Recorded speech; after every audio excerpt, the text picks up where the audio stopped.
en la Feria de la Salada y portador de 4 pedidos de captura fue aprehendido en las últimas horas luego de un operativo realizado por la policía de la provincia de Buenos Aires. Noticias. Tragedia aérea en Cuba. Se difundieron las causas del accidente en el que murieron 2 argentinos. La aerolínea mexicana Global Air, dueña del avión que se precipitó a tierra el 18 de mayo en La Habana, publicó un comunicado en el que responsabiliza a los pilotos por la catástrofe en la que perdieron la vida 112 personas, entre ellas un matrimonio oriundo de Mar del Plata. Las investigaciones de las autoridades cubanas revelan que la tripulación despegó la aeronave con un ángulo de ascenso muy pronunciado, creando una falta de sustentación que trajo como consecuencia el desplome de la aeronave. Noticias. 5 muertos en otra jornada violenta en Nicaragua. Fue en el marco de la operación Limpieza lanzada por el gobierno, que consiste en ataques armados contra la población civil que mantiene bloqueos en las vías de protestas contra el régimen del presidente Daniel Ortega. En 60 minutos volvemos. En Onda Latina, paramos para comprar. Inicio espacio publicitario.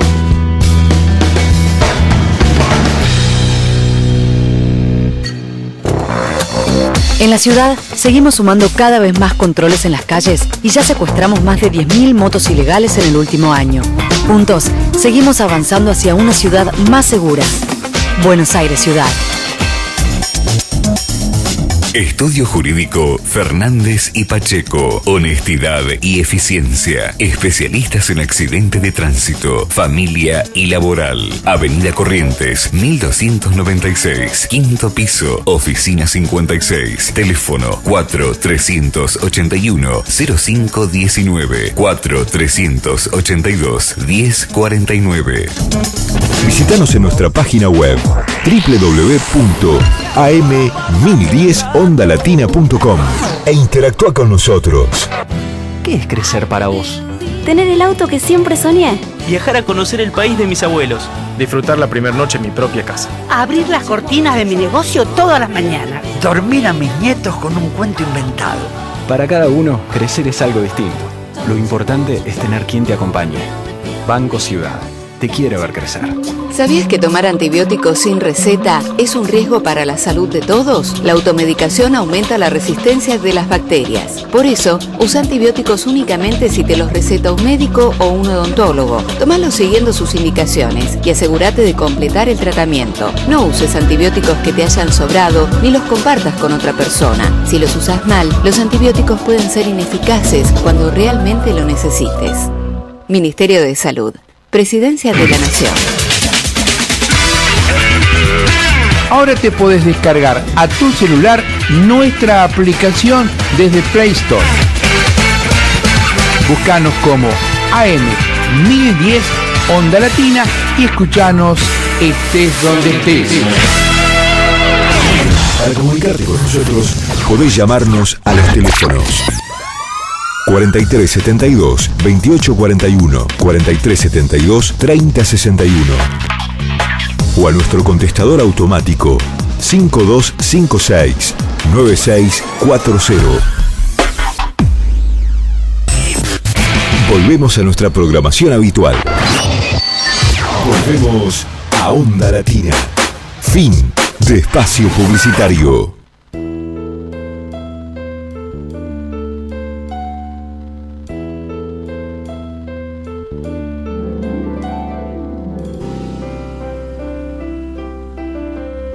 Comenzamos a transitar juntos esta hora de radio para celebrar la vida, el respeto por los derechos humanos y las bellas utopías de ayer, de hoy y de siempre. Generación abierta en radio. Letras, arte, educación, tu programa de cultura. Idea, producción general y conducción, Luis Raúl Calvo y Nora Patricia Nardo, con la participación especial de Adriana Gaspar, porque compartir los sueños es algo digno para celebrar. Sumate a nosotros en la AM 1010.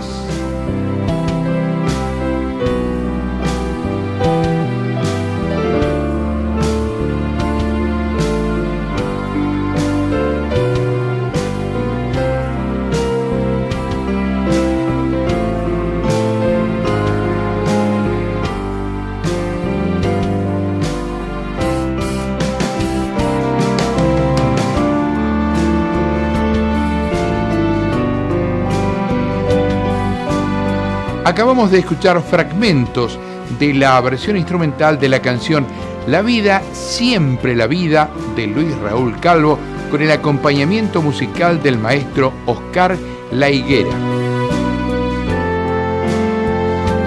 Hola, ¿qué tal? Buenas noches, nuevamente acá en la M1010, Onda Latina, con Generación Abierta en radio. Vamos a estar juntos compartiendo literatura, arte, educación, también entrevistas en vivo. Nos acompaña en la parte técnica Leandro. Si querés tomar contacto con nosotros, puedes hacerlo llamando al 4372-2841, 4372-3061 y otras vías, ¿no es cierto, Nora? ¿Qué tal? Buenas noches. Sí, buenas noches a todos nuestros oyentes. Otras vías como www.generacionabierta.com.ar para que entren a nuestro sitio y lo vean y dejen mensaje, como también a generacionabierta@hotmail.com o a nuestro Twitter de Generación Abierta. Muy bien. Tenemos algunas actividades para desarrollar en la ciudad de Buenos Aires, ¿no es cierto? Sí, tenemos algunas actividades en la ciudad que tienen que ver con los niños y los centros culturales del gobierno de la ciudad que ofrecen el miércoles 18 a las 15:30 Teatro Mágico de los Animales en el Centro Cultural Devoto, Villa del Parque, Nueva York 4169. En ese mismo centro se ofrece el jueves 19 a las 15 horas Romina y Julito, también teatro infantil. A las 16 Chuleta y Chinchulín, también siempre en el Centro Cultural Devoto, Villa del Parque, Nueva York 4169. El viernes 20 la función de Hansel y Gretel a las 14:30. El viernes 20 a las 15:30, Nunca Más, también otra función del Centro Cultural Devoto. Y el viernes 20 a las 15:30 también una clase abierta de reciclado, pintura y armado de figuras con cartones, papeles, plásticos y todos los elementos reciclables. Siempre en el Centro Cultural Devoto, Villa del Parque, Nueva York 4169. Y en viernes 20 de julio en Villa Lugano, en el Centro Cultural Semna, Burguiondo 4361, títeres para los chicos a las 17 horas. Y el sábado 21 a las 14:30, función de Tanos y Gitanos, también en el centro del Villa Devoto Cultural, en Villa del Parque, Nueva York 4169. Hay una función, como así también mágicamente el sábado 21 a las 15:30 horas. Después vamos a decir otras dos funciones para la otra semana. Muy bien, bueno, una actividad nutrida, ¿eh? Así es, vinieron desarrollándose desde el principio de mes en diferentes centros culturales. La tenemos a Diana Gaspar, vamos a charlar sobre artes visuales. ¿Qué tal? Buenas noches, Adriana. ¿Qué tal? ¿Cómo les va? Muy bien. Muy bien. ¿Todo en orden? Todo en orden, muy contenta, que es lo que un poco quiero comentar. Estamos muy contentos con Claudio, con la charla del otro día. Ajá, Claudio Breyer. Con Claudio Breyer. Bueno, muy agradecidas con Cristina García Oliver, que nos ofreció el espacio.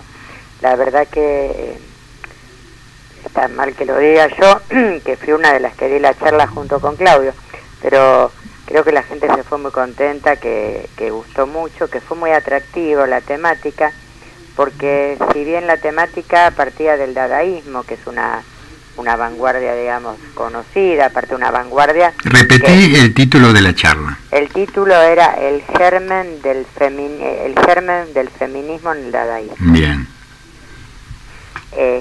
Y bueno... te decía que si bien el Dada fue una vanguardia que fue bastante acotada, no duró tanto en cuanto a tiempo, espacio, pero sí se proyectó en el tiempo en lo que más tarde originó, ¿no? O sea, fue gestor de lo que después fue el arte conceptual, el arte objetual, el dadaísmo.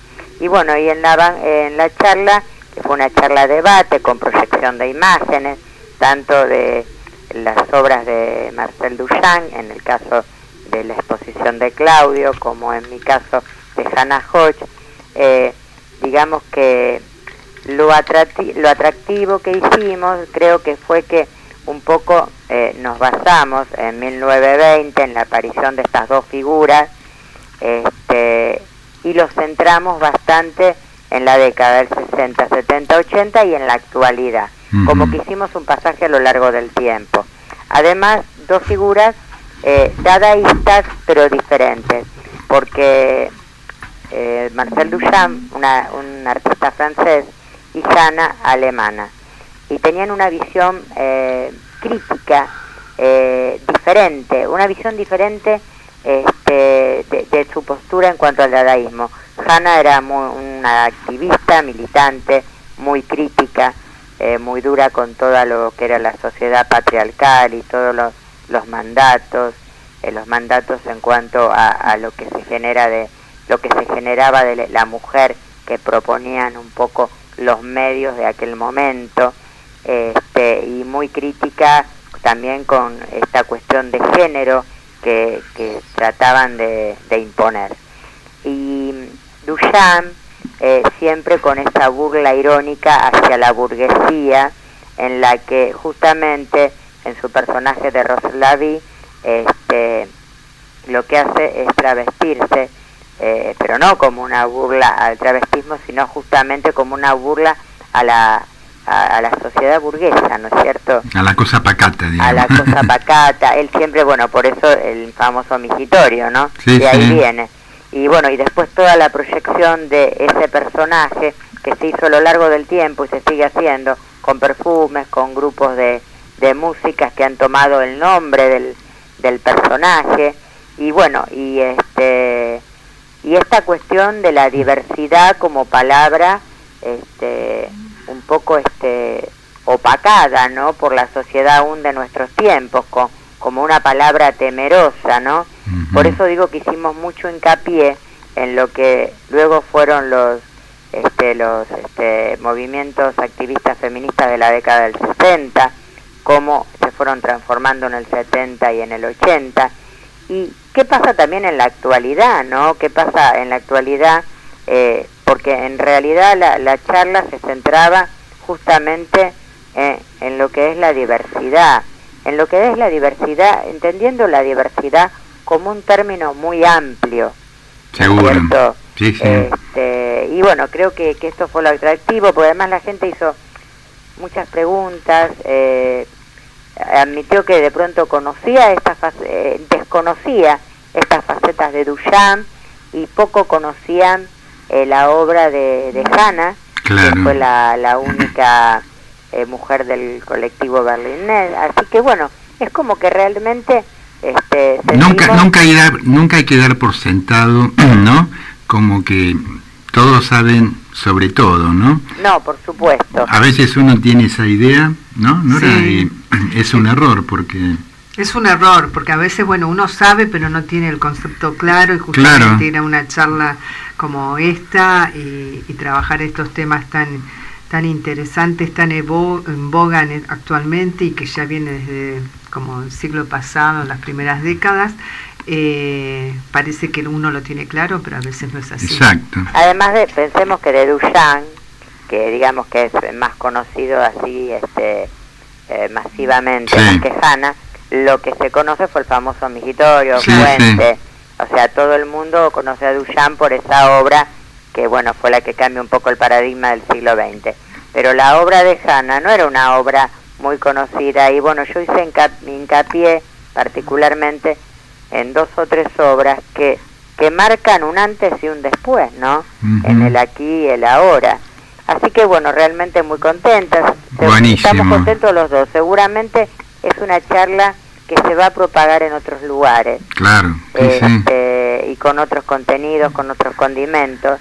Está bien, y con otros públicos también. Con otro público. Bueno, sí. De hecho, digamos que la temática dada con esta y con otra va a ser centro de una jornada en noviembre en Puesto 86, donde ahí va a haber exposición de obras, va a haber también una jornada de performance, o sea, vamos a ir ampliando el espectro y vamos a exponer toda la colección de los libros de artistas Dada. Fantástico. Pero esta charla en sí también la vamos a dar en otros centros culturales, que ya en breve y galerías les vamos a anunciar. Buenísimo, buenísimo, Adriana. Bueno, gracias como siempre y felicitaciones. Bueno, muchas gracias. Nos reencontramos la semana próxima. Hasta la próxima semana y feliz Día del Amigo. Bueno, gracias igualmente. Bueno, seguimos con recordando los 51 años de rock nacional y hoy vamos a otra de las figuras. La semana pasada cerramos con Box Day. Así es. Y hoy vamos a comenzar con Papo. Un grande Papo, ¿eh? Sí, totalmente. Desde sus comienzos ya. Sí, así es. Por suerte lo pude escuchar una vez en San Lorenzo, así que... En los bailes. En los bailes de carnaval. Así es. Ya, bueno, hacía diferencia todo su público, la forma de vestir, ¿no? La verdad que... Sí, muy transgresora, ¿no? La línea de Papo y sus fans. Así es. Cuando estuvo Ricardo, me acuerdo que charlábamos en aquel momento de los inicios, Ricardo hablaba sobre Los Gatos y de la incursión de Papo en un momento en Los Gatos y la influencia que había tenido en ese momento en algunos de los temas musicales, ¿no? Con todo el bagaje que Papo, aún siendo un adolescente, claro, ¿no? Pero que ya era un tipo sumamente talentoso. Y bueno, después sigue su carrera solista, después se forma el grupo Riff también, claro. Pero lo primero que vamos a escuchar pertenece al primer long play de Papos Blues, que es uno de los temas más emblemáticos. Adelante, Leandro. A ver.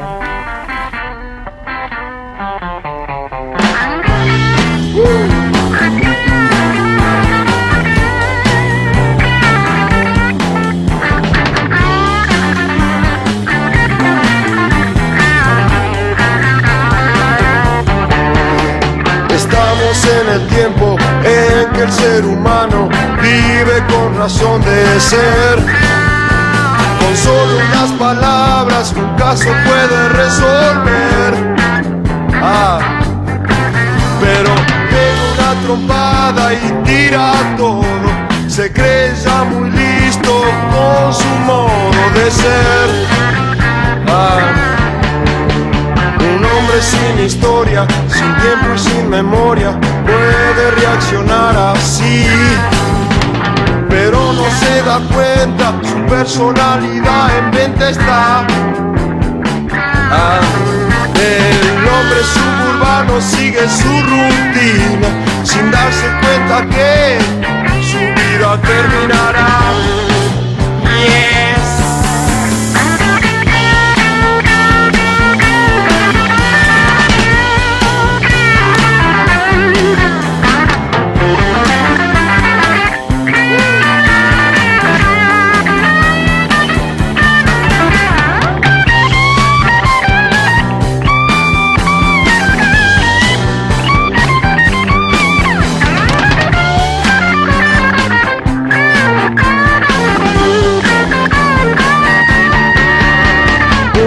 Sin historia, sin tiempo y sin memoria, puede reaccionar así, pero no se da cuenta, su personalidad en venta está. El hombre suburbano sigue su rutina, sin darse cuenta que su vida terminará.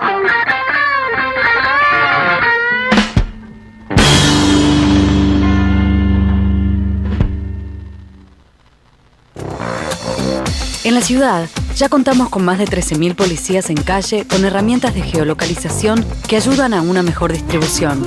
Juntos, seguimos avanzando hacia una ciudad más segura. Buenos Aires Ciudad. Seguimos en Generación Abierta en Radio, acá en la M1010 Onda Latina. Habíamos escuchado a Papo en este tema, decíamos, muy emblemático, se llama El Hombre Suburbano. Así es. Como decimos siempre, ¿no? Eran muchachos de 18, 19, 20 años. Tenían un bagaje cultural. Y una porque para escribir esa letra del Hombre Suburbano, sí, hubo que leer mucho. Así es. No solo experiencia de vida, sino también lectura. Leían mucho. Y hablando de lectura, acá tenemos a un profesor de historia, a Ángel Cabaña, que viene con un nuevo libro muy interesante, que es Argentina Mía, Tuya, ¿no? Que contiene 78 narraciones. Argentina mía, tuya, nuestra. Nuestra. Ahí está. Muy bien. Claro, profesor e historiador. Ángel, un gusto que estés acá con nosotros. Me gusta mía estar con ustedes. Y felicitarte con esta obra que has publicado, que tuvimos el gusto de poder leerla, y realmente arroja mucha luz. Así es, la verdad que cada una de las narraciones nos adentra en la historia y uno va recorriendo como si hubiese vivido ese momento, así que muy bien contada. Bueno, eso es, les agradezco mucho porque yo creo que, a mí me interesa escribir, es decir, rescatar el clima de la época. Se nota. Sí. Porque a veces, hay muchos historiadores que hablan desde el presente, pero realmente es muy fácil, digo yo, analizar las cosas con el diario del día lunes. Claro. Es decir, lo que a mí me interesa es rescatar un poco cómo se pensaba y por qué se actuaba. Exactamente, es decir, el clima que había en ese momento. ¿Por qué se actuaba? Porque hay algunas cosas que hoy, pasados los años, por ahí a veces nos parecen así como muy infantiles, muy simples, muy sencillas, pero que realmente, en el contexto es otra cosa, ¿no? Así por eso, es. Yo un poco quería empezar, por una cuestión de no olvidar a nadie, es un poco a quién está dedicado. Bien, adelante. El libro está, en principio está dedicado a mis padres, a mi hijo José, está dedicado a mi esposa, a Analía, que es doctora en educación, que me estarán escuchando. También a mis hijos, a Ernesto y Marcelo, a Cintia, a Juan Martín y a Carlita. También a mis cuñados, Susana y Daniel, a un gran amigo, a Juan Carlos Valdés. Amigo también. Amigo, sí, nuestro. Y también, particularmente a Alberto Calú, a George Kenny, Bernardo Levenson, Silvia Mopardo, Robertito Glietti, Ana María Papioli y Catalina Sciuma, que fueron víctimas de la dictadura política en los años 70, con los cuales fueron amigos y compañeros. Bueno. Además quiero hacer un agradecimiento a Graciela Rosenberg, que es la directora del Lugar Editorial, que siempre me renueva su confianza, a Agustín Salvia, que es el director de investigación del Observatorio de la Deuda Social Argentina, de la Universidad Católica, al que quiero respeto como amigo, como persona y como profesional. Y luego también a Daniel Fernández por sus inteligentes observaciones que hizo sobre el libro, a Mónica Erlich y Silvia Suárez del Lugar Editorial también por la calidad de su trabajo profesional. Vale. Eso quería decirlo porque siempre me gusta reconocer el trabajo de las personas con nombre y apellido, ¿no? Todos aquellos que de una u otra manera, ¿no? Han estado cerca, ¿no? Exactamente, gente que yo respeto mucho porque son parte de este libro. Claro, uno va construyendo pensamiento con otros, ¿no, Ángel? Exactamente, Luis. Y cuando uno ve tu libro, en realidad se encuentra con como que reconstruiste la historia social de esta Argentina tan compleja, teniendo en cuenta hechos políticos, culturales, sociales, deportivos. Qué difícil, ¿no? Sí, lo que pasa es que yo empiezo con algo que viví. Es decir, por ejemplo, yo era muy chico cuando se inicia el peronismo. Vos empezás con 1945. Empiezo con el día anterior, al 17 de octubre, porque es el día donde realmente sale la gente a la calle. A la calle, claro. Es el día 16, donde cruzan el puente Avellaneda y llegan el día 17 a Plaza de Mayo, y donde lo liberan a Perón. Y llegás llego a la caída del doctor de la Rúa. En 2001. En diciembre de 2001. Entonces, empiezo con el peronismo porque yo tengo recuerdo muy chico de cómo se vivió la llegada del peronismo, el triunfo de Perón en 1946. Sí. Es decir, yo recuerdo en mi casa a mi padre con unos amigos que eran radicales y conservadores. Y me acuerdo el dolor que hubo en mi casa. Es decir, me acuerdo que uno de ellos lloraba. Mira. Lloraba, me acuerdo hasta el apellido, era un escribano del pueblo. Yo nací yo era chico en la provincia de Buenos Aires, en un pueblo que se llama Rojas, una ciudad que es Rojas. Sí. Yo tengo mis familiares todavía ahí. Entonces recuerdo el dolor que yo sentía ahí y el dolor que a través de ellos, ¿no? Claro. Es decir, cómo ellos vivenciaron esto, vivenciaron, ¿no? Eso, pero por otro lado también en la parte de mi familia tenía a mi abuela, a mi abuela materna, que hasta el día que murió, todos los días le prendía una vela a Evita. Claro. Estaban las dos en su dormitorio. Las dos posiciones. Entonces, claro, entonces era toda esa cosa que yo un poco rescato planteo en cuando muere Evita. Por ejemplo, cuando muere Evita, es decir, yo escribo un poco lo que es en las páginas, que es un poco lo del clima, ¿no? De esa época, claro, que decías vos al principio, ¿no? Claro, es decir, ¿quién es primero? Bueno, Evita, lo que se dice de Evita, que bueno, que era una mujer muy joven, trabajadora, una gran inteligencia natural y con un gran sentido del poder. Evita se mete en el corazón de la gente, sabe que sin afecto no hay apegos profundos, y sin apegos profundos ningún líder puede proponerle tareas de importancia a un pueblo. Perón cumple, Evita dignifica. A la fundación de Eva Perón llegan miles de cartas de todo el país pidiendo. Evita entrega una serie de cosas, desde colchones, máquinas de coser, da trabajo y también viviendas. Evita, yo pongo, Evita defiende a sus amigos como defensor, defiende a sus amigos como defenestra o injuria al que le cae mal, de ministro para abajo. El rencor a los poderosos y el cariño a sus descamisados le hacen decir en un lenguaje franco, tanto en conversaciones privadas como del balcón de la Casa Rosada, cosas que importunan, por ejemplo, como esta: pido a los trabajadores que denuncien a los antiperonistas porque son vendepatrias, y también les pido a los funcionarios que tomen medidas porque si no creeremos que ellos también son vendepatrias. El que no se siente peronista no puede sentirse argentino, decía Evita. Claro.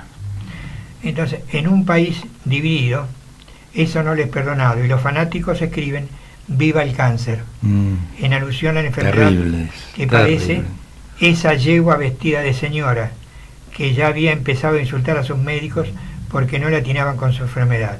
Poco antes de... mira, ese término ya venía de su muerte. De Evita, ¿qué tal?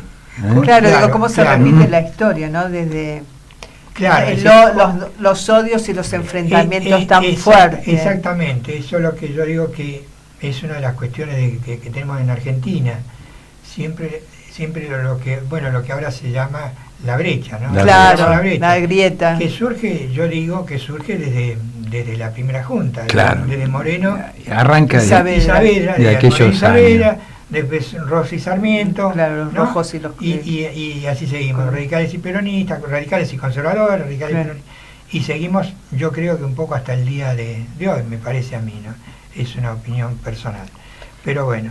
Y luego también, en cuanto a este enfrentamiento, también, bueno, hablo en esta época, y para terminar con el peronismo, también hablo de una situación que se vivió después de un movimiento que hubo de los militares en junio del 55, que fue cuando bombardean Plaza Eso fue terrible. Sí, bombardean Plaza terrible. Fue terrible, hubo muertos. Terrible, porque aparte fue un hecho catastrófico que en realidad no se le dio la dimensión de lo que implicó. Claro. Es decir, ahí, hicieron enseguida una redada, es decir, y tomaron presos a varios, entre ellos a un militante, a un médico comunista que vivía en Rosario. Así es, lo explicas muy bien, porque el capítulo... Juan Ingalinela, ¿no? El capítulo es el primer desaparecido, lo tomás me encantó el título que le puse. Claro, porque es el adelanto de lo que vendría después. Porque claro, a él no se le encuentra nunca. Qué bárbaro. Es decir, los restos de él no se le encuentran, pero... Digo, y es una persona como olvidada, me encanta que la traigas a la memoria, porque bueno, no es recordado este hombre. No, yo creo que no, yo creo que alguien dice Ingalinela y nadie sabe de qué. Porque era un hombre muy querido y con una vasta cultura en el lugar, atendía a los pobres. Exactamente, tenía esa cosa de médico de pueblo, claro, ¿no? Que atendían sin cobrar. Exacto. No había sin cobrar. Entonces, yo acá pongo, termino el relato de Ingalinela diciendo lo siguiente, dirigiéndome un poco al lector, ¿no? Déjame que te cuente. Recordar el caso Ingalinela no significa menoscabar la política social peronista. la cual mejoró las condiciones de vida del conjunto de los trabajadores y estuvo atenta a las necesidades de los sectores más desprotegidos. Ventilar la muerte del dirigente azucarero Carlos Aguirre en Tucumán al final de un movimiento huelguístico en el año 49. La huelga general de la Federación Universitaria Argentina a raíz de las torturas padecidas por el estudiante comunista Ernesto Mario Bravo de Química y la huelga nacional de los obreros ferroviarios por un aumento salarial que fue declarada ilegal. Hubo movilización militar, encarcelados y despedidos en 1951. La conspiración encabezada por el coronel José Francisco Suárez, quien planeaba asesinar a Perón y Evita en el año 52, y los otros argentinos que debieron soportar la picana eléctrica, no significa desconocer el acceso al sistema de educación pública de vastos sectores sociales que redujo el analfabetismo al 3% de la población. Evocar que la tortura tuvo sus centros y sus especialistas en el gobierno peronista, entre ellos los hermanos Cardoso, Cipriano Lombilla y Francisco Moresano, no significa ignorar la relación personal y directa y cotidiana de la Fundación Eva Perón con los sectores más humildes, que creó hogares para niños y ancianos, colonias de vacaciones, policlínicos, ciudades estudiantiles, proveyó de materiales a hospitales y escuelas, distribuyó alimentos y construyó viviendas populares. Juan Ingalinela fue brutalmente asesinado por un poder que desciende a veces al infierno. Debió aguantar hasta que no pudo más, quizás sin que una sola palabra haya cubierto de gloria su muerte. Silenciosa y fatal. Tenía 43 años. Al no aparecer nunca su cuerpo, no tuvo féretro cubierto con una bandera roja bordada con la hoz y el martillo y las siglas del Partido Comunista. Ni lágrimas rebaladas por los rostros de los más emocionados, ni palabras emotivas interrumpidas por los aplausos de los militantes y simpatizantes tributándole el último homenaje. La verdad que... Te emociona. Yo digo, ¿cómo investigaste esto? Porque la verdad cuando yo lo leía, la verdad que me desasné con vos, porque no tenía... Y aparte el cuidado que tenés de escribir, porque no querés ofender, digamos, bueno, reconoces lo que hizo el gobierno peronista, pero tampoco desconoces todo lo que pasaba en realidad. Realmente claro. Para eliminar la tienes una fumigación con veneno, deshabitar la... Bueno, entonces... yo vivo esta situación. Después, en el plano, en lo personal, después de 55, bueno, yo soy estudiante, yo viví en Rojas hasta los 10, 11 años, y después mis padres se vinieron a vivir a la ciudad de Buenos Aires, a La Matanza, a una villa muy pobre, es decir, esas cosas familiares, cosas familiares, porque mi padre era un peluquero estaba muy bien reconocido en la ciudad de Rojas, pero por cuestiones familiares, un hermano que nosotros teníamos que adoraba a mi madre, se vino a vivir acá a Buenos Aires y nos vinimos a vivir a La Matanza. Y ahí también viví con mucho miedo a la cuestión política, porque mi padre tenía una casilla de madera en la peluquería, la peluquería una casilla de madera. Y mi padre era un hombre que no se medía, era irigoyenista de la muerte, y no se medía en una barriada que era pero netamente peronista. Y yo tenía miedo que le quemaran la casilla, claro, porque no se medía, era impresionante, ¿no? Digo, la valentía personal que tenía mi padre, porque era valentía. Claro, defender sus ideas. Pero evidentemente era una cuestión, una Argentina dividida, ¿no? También muy dividida. Bueno, yo después fui estudiante y participé en un movimiento, el movimiento estudiantil, que fue un movimiento muy poderoso, en el año 58, que fue la lucha por la enseñanza laica o libre, claro, por el famoso artículo 28, ¿no? que creaba las universidades privadas, y bueno, uno estaba a favor de la educación pública y no en contra, pero al final, bueno, perdimos.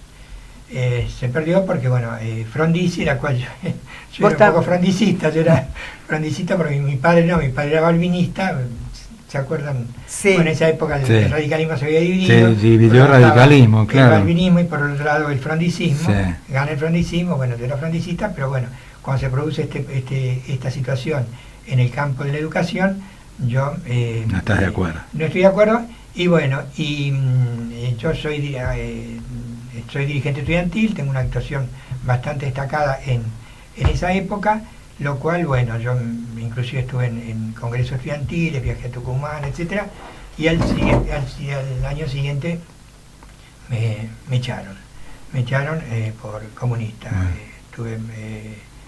Fue una cosa terrible, pero bueno, fue una cuestión política. ¿En qué año fue esto? Eso, a mí me echaron en el año 59, fue el año siguiente que me echaron. Ah. ¿No? Luego yo que había empezado el frondicismo, hay un hecho que no es nacional, que es latinoamericano, que yo creo que tiene muchísima influencia, tuvo muchísima influencia, que fue la Revolución Cubana. Claro. La Revolución Cubana, bueno, nos impactó muchísimo, especialmente a los jóvenes.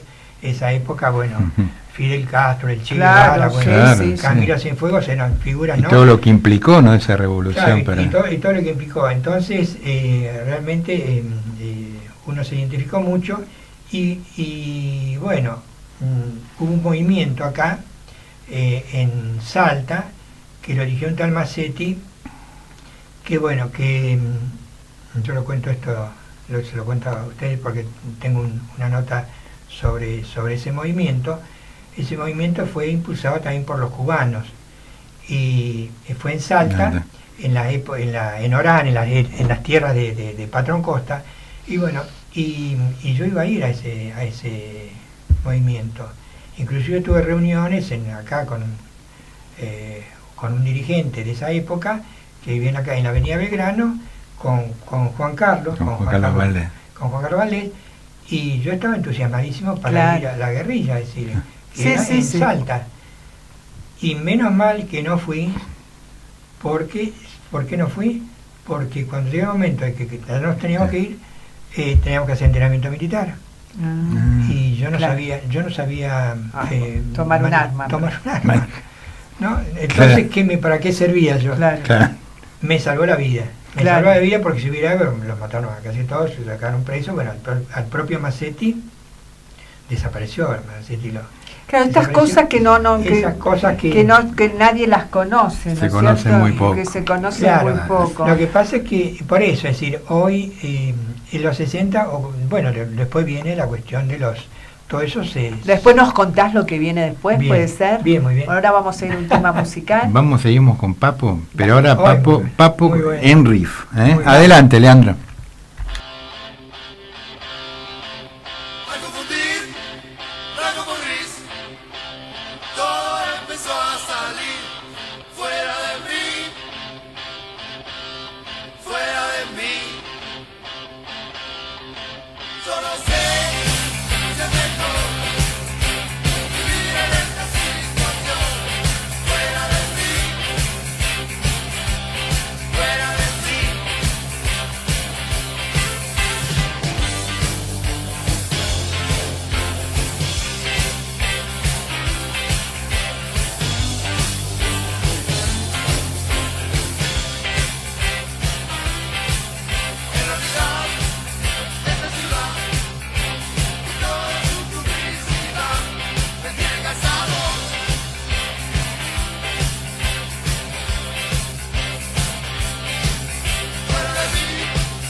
En la ciudad, ya contamos con más de 13.000 policías en calle con herramientas de geolocalización que ayudan a una mejor distribución.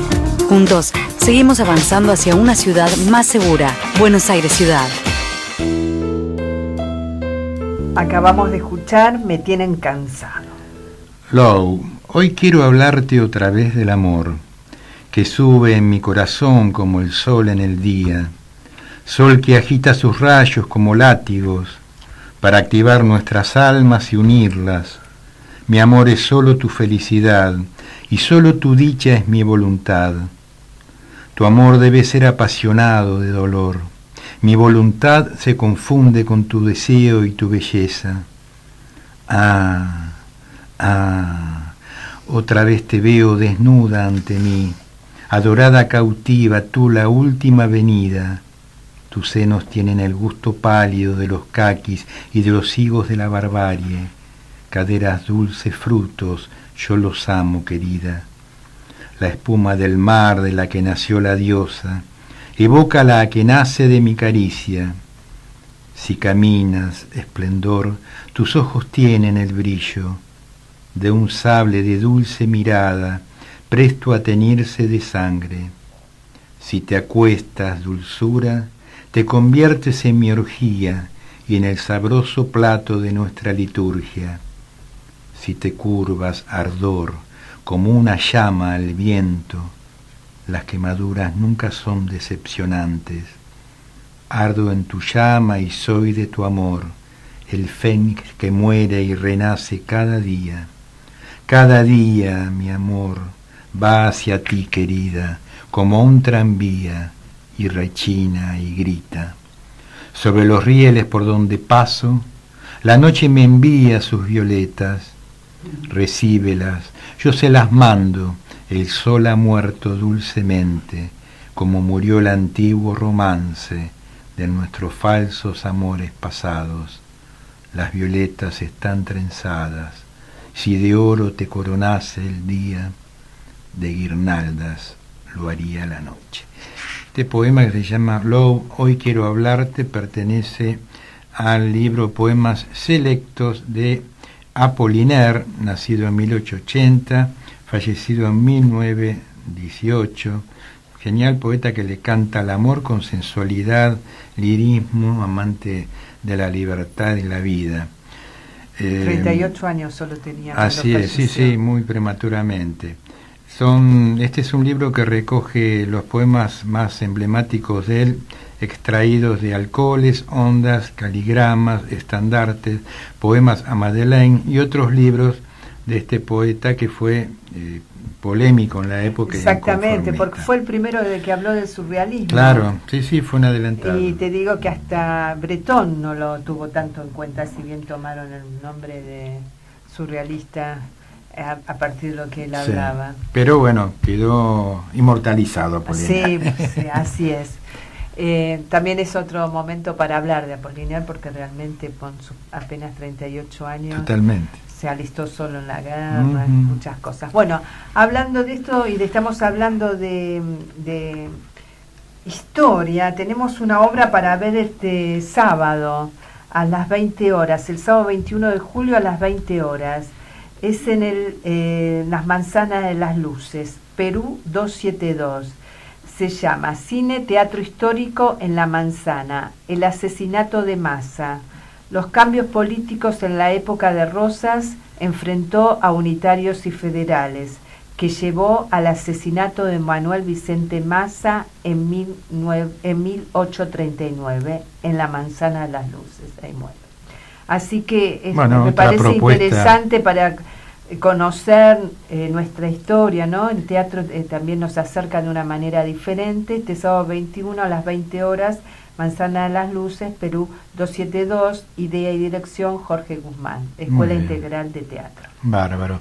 Agradecemos los mensajes de Karina Gabriel Stor, María Rosa Maldonado, Elena Barile, Elisa de Gistani, Ana Guillot, Lidia Cristina Carrizo, Mariel Monente, Daniel Quintero, Julio Oscar Peralta, Elena Garritani, Rubén Borré, y otros amigos de los cuales vamos a nombrar después. ¿Cómo no? Seguimos conversando con Ángel Cabaña. Ángel, Bueno. para saber más o menos la gente que quiera comprar el libro, ¿qué nos podés decir? ¿Con qué se pueden encontrar? Bueno, mira, el libro tiene cuestiones políticas, aborda cuestiones de economía, cultura, educación. Es decir, en el campo de la política, por ejemplo, hago referencia a los principales partidos, al voto universal femenino, al problema de la Revolución Cubana y la Iglesia posconciliar, la lucha por los derechos humanos, Malvinas, el retorno de la democracia, los atentados antisemitas y la inserción también de Argentina en el mundo. Muchos de los hechos trascendentes en todos estos años en los cuales este libro, ¿no es cierto?, vos analizás. Eso es lo que yo... Sí, y lo haces de una manera maravillosa. Ay, gracias. En serio. También abordo cuestiones económicas, es decir, la relación entre nuestra moneda y el dólar, el Estado y el empresariado, la cuestión fiscal y el gasto público, la deuda externa, el rodrigazo, el plan austral, la inflación y la hiperinflación, las privatizaciones de organismos estatales, el 1 a 1, la ley de déficit cero, el corralito bancario, en fin. Luego, en el plano de la cultura, la magia de la radio. Sí, qué bueno que está ese capítulo. Claro, porque la magia de la radio, es decir, yo decía, era chico. Adiós a la soledad, pusiste vos. Claro, porque, es decir, si uno no escuchaba radio, como es decir, si uno no estaba en la radio, como que no existía. Es decir, todo estaba vinculado a la radio. Todo vinculado. Y era el medio, ¿no?, de comunicación fuerte en aquellos años. Claro. Es decir, yo me recuerdo los inviernos, sobre todo los inviernos, la cocina, es decir, escuchar todos los programas, las novelas, las radionovelas, es decir, toda la cuestión de los deportes, el fútbol, el boxeo. Era maravillosa la radio. Claro, te comunicaba con el mundo. Yo al día de hoy sigo escuchando radio, en fin. Sí, yo también. Sí, yo sigo escuchando mucha radio. Somos de radio, ¿no? Sí, yo también. Después en el plano cultural, la presencia de la censura en las listas negras, la cuestión de los que soñaban con transformar el Sheraton Hotel en un hogar para niños, el rock nacional, el educativo, el conflicto, como decíamos, el conflicto laico y libre, la noche de los lápices y la lucha por el voto estudiantil, la ley federal de educación, la carpa docente. La agenda es un abanico amplio, pero hechos trascendentes de nuestra historia. Que fueron algunos olvidados, algunos nombres que uno va olvidando, toda la época de los fusilamientos también. Claro.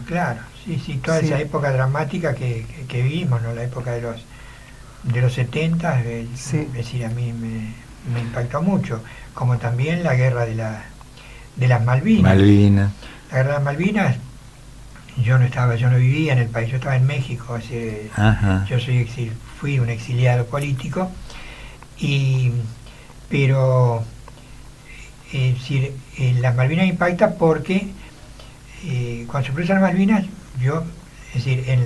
había unos lugares donde nos encontrábamos los exiliados. Y ante un hecho de esa magnitud nos encontramos muchos en lo que era la Casa Argentina. Claro, yo veo en las Malvinas al general Galtieri, que está impulsando Ahora, a mí me impresiona mucho. ¿Por qué? Porque yo fui soldado ayudante de Leopoldo Fortunato Galtieri. Cuando Galtieri vuelve de hacer cursos en Estados Unidos, vuelve en el año 60, vuelve a la delegación de, no me acuerdo cómo se llamaba, ingenieros que estaban en el ejército, de Mayo, y vuelve, era mayor del ejército, fue Galtieri. Éramos 12 o 13 soldados los que estábamos ahí en el 13º piso, y justo me toca a mí. Y realmente Galtieri era una persona adorada por los soldados. Era un tipo tan amable y querible. Era el único oficial, porque ahí hubo otros oficiales en ese cuerpo de ingenieros terribles, que después fueron torturadores en los 70. Puedo nombrar y todo. Sí, sí. Y Galtieri era un mayor que saludaba a todos los soldados. Ajá. Era increíble. Yo tenía que entrar a estudiar a la 1. Sí. Y Galtieri a las 12 me hacía salir.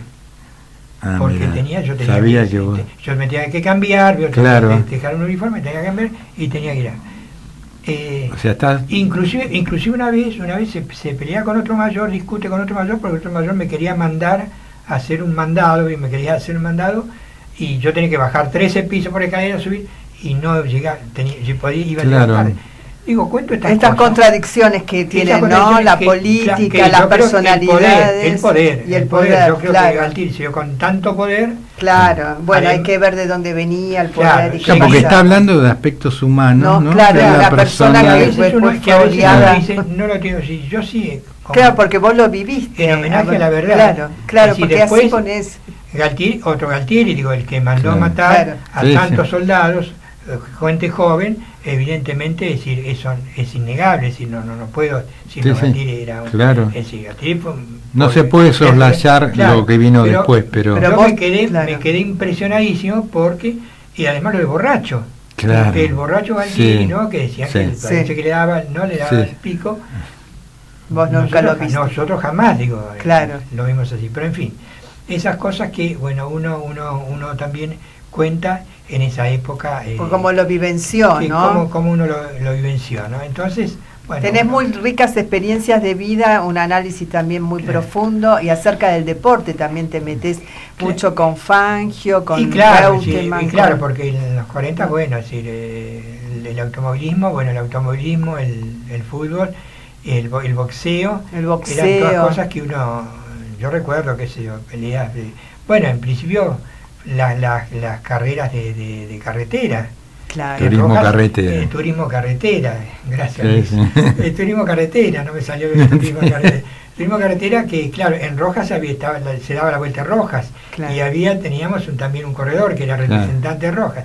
Entonces era una fiesta eso, porque cuando empezaban a llegar los coches y los mecánicos y los talleres mecánicos, el ruido de esos motores, una ciudad como Rojas, vivía Rojas, que dormía una siesta que de 2 a 5 de la tarde no se escucha nada. Escuchar esas cosas y esa vida era impresionante. Después, el boxeo. Yo me acuerdo respecto a esto que de pronto, después vino la Fórmula 1, como que era lo más, ¿no? Claro. Pero yo me acuerdo que los que eran bien tuercas, digamos, ¿no? Si entre comillas, destacaban turismo carretera. Turismo carretera era algo especial. Y era, los pueblos se volcaban en los costados. Ese ruido. Se armaba todo. Y además, los ídolos, es decir, estaban los hermanos Galvez también la brecha ahí también se daba en el deporte. Fangio y Galvez. Fangio o los hermanos Galvez. Había otro, ¿no? Eusebio Marcilla. Eusebio Marcilla que le ponían la foto de Perón o de Evita y era muy radical, era de Junín. Y salía y arrancaba los insignias de Perón y Evita, porque no era peronista. Ese tipo de cosas que uno, el deporte lo mismo. Uno por ahí se quedaba hasta las 12, 1 de la mañana escuchando, me acuerdo, William, cuando peleó, era campeón mundial, que peleó con Gatica, creo que era a las 1 de la mañana. Porque muchas peleas que se hacían afuera. Y al minuto, pobre Gatica, porque quedó noqueado. Ese tipo de cosas que uno se acuerda, se acuerda también de... A mí me encantó esto, que vos te acordás de estas cosas, como también vi algo de ciencia, como que se hablaba de algunos científicos y otros habían quedado relegados. Y claro, Husay era un científico de mucho prestigio, Husay, Leloir. Muy reconocido. Muy reconocidos en el mundo entero, que también padecieron cuestiones políticas. Es terrible ese tipo de cosas en el país. Cuando hay tanta rivalidad, ¿no? Exactamente. Pero en fin, Espero. Repetí el nombre del libro para aquellos oyentes que van a ir a las librerías a comprar. Argentina, mía, tuya y nuestra. Bien, de Ángel Cabaña, editorial. Lugar Editorial, acaba de salir. Y bueno, esperemos que guste, ¿no? Seguro que sí, claro. Está muy bien narrado, y aparte hay un aspecto que decía Nora que me parece muy bueno. Cada uno tiene su opinión personal, obviamente tenés tu subjetividad, está puesta ahí. Pero hay un detalle interesante que es esto de ir poniendo un poco también las diferentes voces, ¿no? En este relato de la historia. Que es muy importante eso también. No tiene sentido. Claro. Yo creo que para mí la historia es... Yo no soy dueño de la verdad. Claro, ahí está. Que tiene que ver con mi vida, con los ambientes que uno se ha desarrollado, como también la tiene la gente que no piensa como uno. Claro. Pero evidentemente yo creo que ojalá uno pueda vivir una Argentina, ¿no? En donde, tengamos un proyecto más o menos común, mucha gente. Te esperamos otro día, vamos a arreglarlo. Sí, porque estas 78 narraciones son excelentes para seguir hablando de ellas. Bueno, un gusto. Cuando ustedes me dicen, bárbaro. Hoy seguimos. Hasta muy pronto, Ángel, mucha suerte. Me gustaría que le recuerdes a nuestros oyentes qué pasa este viernes. Y este viernes tenemos un nuevo encuentro de nuestro ciclo literario Antonio Oliverti en el Café Montserrat, San José 524. Sí. Vamos a festejar el Día del Amigo con amigos. Mira, nos van a acompañar los poetas Marta Breyer, Osvaldo Fernández, Ricardo Rubio, Hugo Toscadaray. Adriana Gaspar va a dialogar con la artista visual Luciana Lagorio, que está inaugurando mañana la muestra en el Café Montserrat.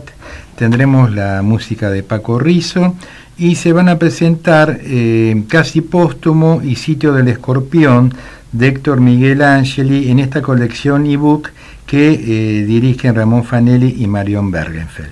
Así que hay poetas en el recuerdo, que vamos a recordar una querida amiga fallecida hace algunos años, ¿no? Elida Mancelli, esposa de otro gran poeta, Francisco Madariaga. Así que los esperamos el próximo viernes a las 19:45 en San José 524, Café Montserrat. Transcurriendo nuestros 26 años en el café.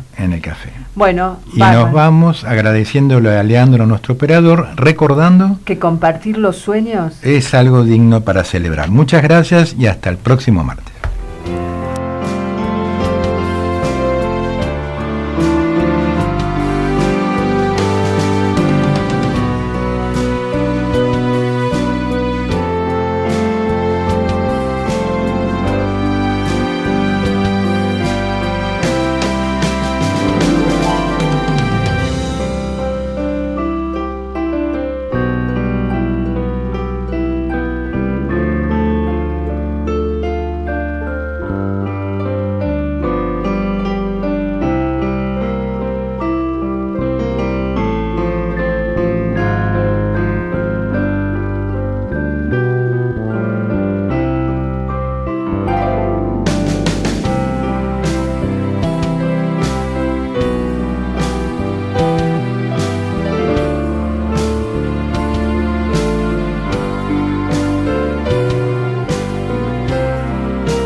Desde la ciudad autónoma de Buenos Aires transmite AM 1010 Onda Latina. Sonido e imagen